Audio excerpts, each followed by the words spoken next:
Hello, Alcanites, and welcome to another edition of ASU 13 News. I'm your host, Ricardo Kirkland. First in news, recent economic problems have forced most colleges to make major cuts. Lisa Brown has more on how it's affected Alcorn. If we don't have money to maintain a program and we have faculty and we have no students graduating, something's going to happen. Recently, the Vice President of Academic Affairs, Dr. Richard Green, discussed some possible solutions to fix the economic problems that the university faces.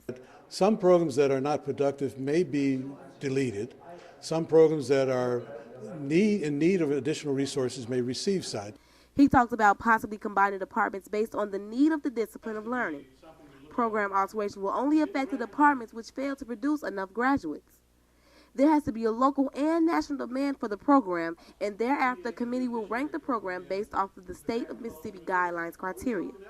Faculty Senator Maury Sugars feels as though there are other ways to prevent the possible cuts and suggests students should get involved. The Senate proposes is that we consider seriously temporary pay cuts or furloughs. It may affect their majors. It may affect whether they have qualified faculty if some faculty are eliminated because programs are cut. 3 programs Dr. Green made clear that they weren't going to be affected was the nursing program, a social work program, and the education, because there has been much demand for those 3 programs. The projected 13% program alteration will affect the whole university and will take effect next school year. Even though Dr. Green did not announce the official day he wants to start the program alterations, one thing he did make for certain is the fact that it's going to be changed here on Alcorn State University's campus. This has been Lisa Brown reporting for ASU TV 13. Recently, the radio station on campus was broken into. Mallory Dayat has more. It was this switchboard that led to a recent break-in at the Alcorn State radio station. Jerome Miles, the gospel director of the station, was the first person to arrive at the scene.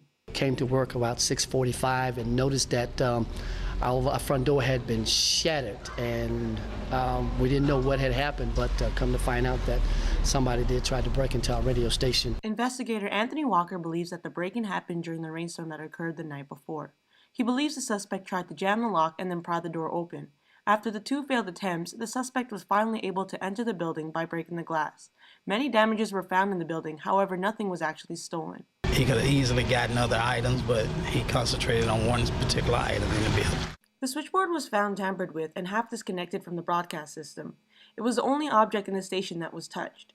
Walker plans to send the fingerprints to the crime lab and review the building's cameras in hope to find the suspect.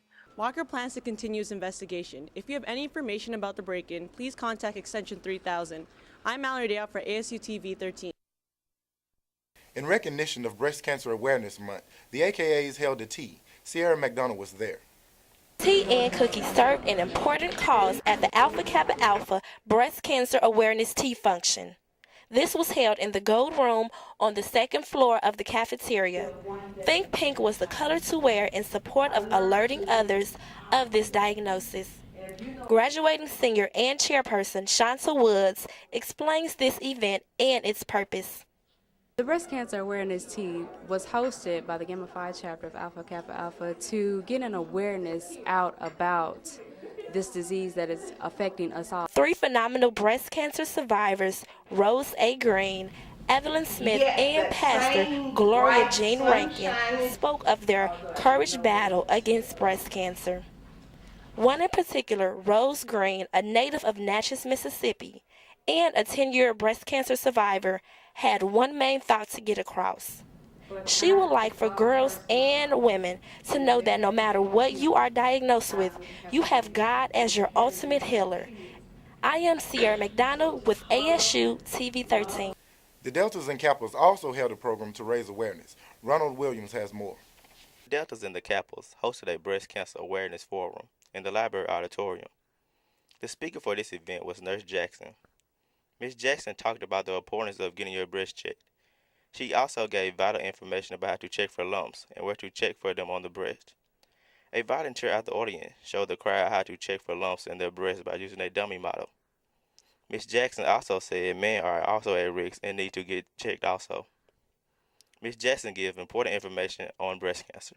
It's National Breast Cancer Awareness Month, and during this month we are promoting breast cancer awareness. And one of the most important things that males and females can do is self-breast exam. Early detection is the best protection from breast cancer, and during this month we are working really hard to promote self-breast exam. Door prize was given to the audience member who answered the questions correctly. During the end of the program, students picked up pamphlets and played around with the breast cancer model. One student talks about what she learned about breast cancer.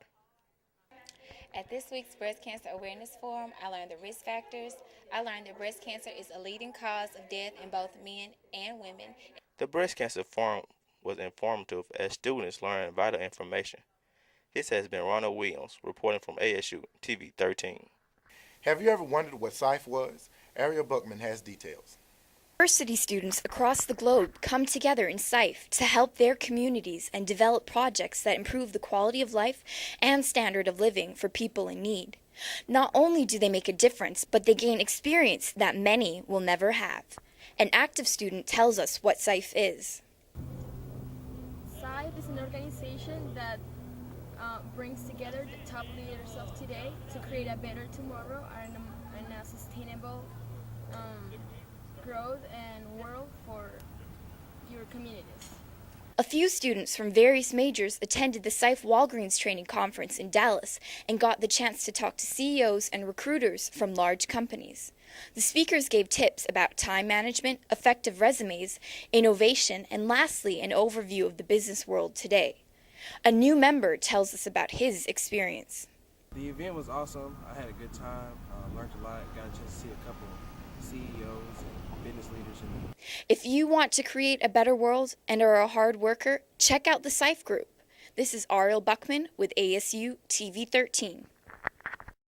Improvements are being made to the road beside the females' honors dorm. Nathan Fears has more. Alcorn State University are paving the dirt roads on Captain Johnson Road. The road has been rocks and gravels for the last few years. The section on campus blocked off starts at the honors dorm and ends at the forum. Junior student Travis Isaac is happy that action is being done. I really think we need to do whatever we need to take to improve these streets around here at Alcorn State. Thank you. The cement is not yet placed on the road. Heavy machinery is the only thing on the road. Junior student Candace Felder complains about the road's condition.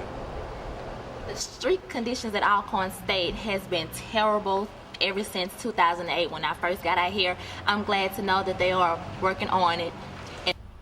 The process is slow, but something is being done about this issue. The university is making a better effort to fix the streets. Reporting for ASU TV 13, Nathan Fears. Well, that's all for this week, Alcornites. Enjoy and be safe.